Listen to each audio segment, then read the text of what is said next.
Nice or good?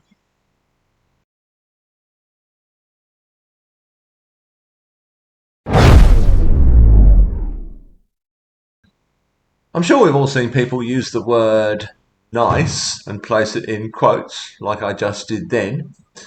She's really nice. Yep, there it is. Or perhaps you've heard someone say, he's really nice, but the first example there, the kind of sarcastic use, is meant to imply that niceness is something smarmy, something phony, akin perhaps to politeness. It all has to do with a social front. The second use of nice there, he's nice but, usually has the implication that the person who is nice isn't very interesting or very exciting. Nice but nice is boring. So nice is either insincere or boring. I can see where both of these things are coming from. I guess it's the sort of smarmy, insincere niceness that most stands out for me. I always remember how my mother, for example, could be really nice to people when face to face with them, but in a more private setting would be completely contemptuous of them. Now, I'm not advocating that she should have been contemptuous of them to their face. There's room in the world for politeness. But I guess I do wish she could have been a little less, I guess, obsequious. I've always been a bit uncomfortable with people who are overly friendly towards me when they hardly know me.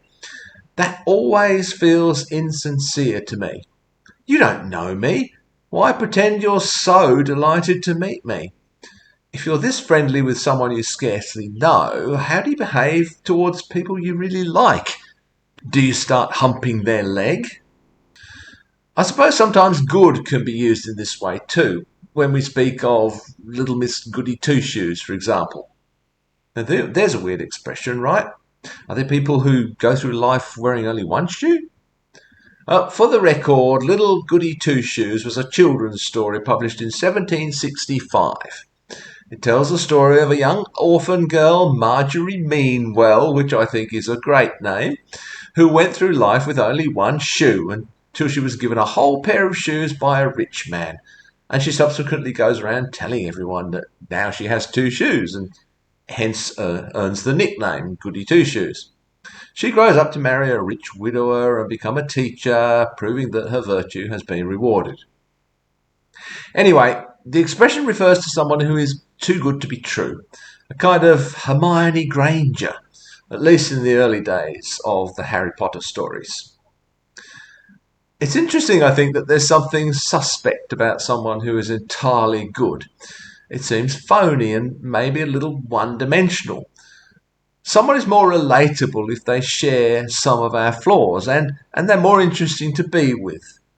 A bit like Hermione Granger later in the stories. When either nice or good is used in this way, there's a suggestion that such people are boring, uninteresting, one dimensional, entirely predictable. We sense that there's some value in, shall we say, a little bit of grit, a little bit of unpredictability, a little bit of naughtiness.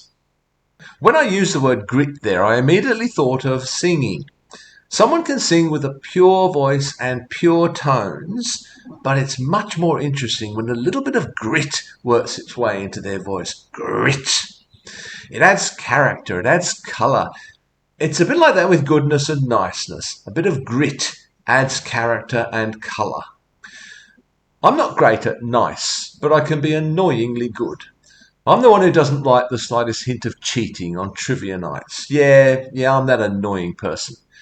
Now, I'm not bragging when I say that, not at all.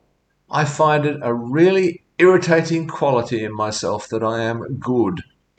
Now, really, I'm not doing that job interview thing here. So tell me, what do you see as your greatest flaws? Well, I'm far too much of a perfectionist and I'm annoyingly punctual. Blah, blah, blah, blah, blah.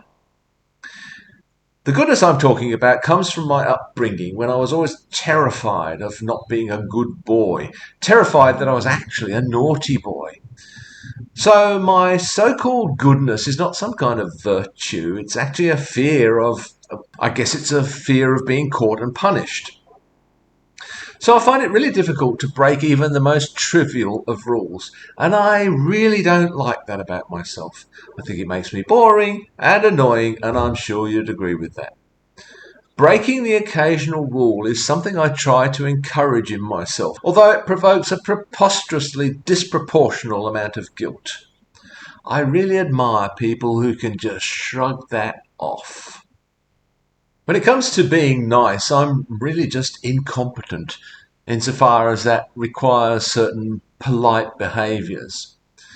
I don't go out of my way to be rude or thoughtless the way some people might, just to provoke a reaction. But I do cross boundaries sometimes that I don't even realise are there. And then, of course, I begin to feel bad too. Basically, as you can see, I'm a mess. I want to be good in the sense of caring about other people, trying not to hurt other people unnecessarily. I say unnecessarily because I think avoiding hurting people all the time is actually impossible. Some things that I do, however necessary I believe them to be, will inevitably hurt some people some of the time. I try to be good in the sense of creating a better society, not that I have a great deal of power or influence in that regard. I want to be good in the sense of being true to myself. I guess I'd like to be a little bit nicer, but not to the extent of being insincere. I really don't like insincerity. I think then that I'm probably subsuming nice under the heading of good, insofar as nice means being sensitive to other people's feelings and needs and not hurting them unnecessarily. I want to be less good in the sense that I'd like to be able to break a few more silly rules than I currently do. Yes, I'm this old and still working on this shit.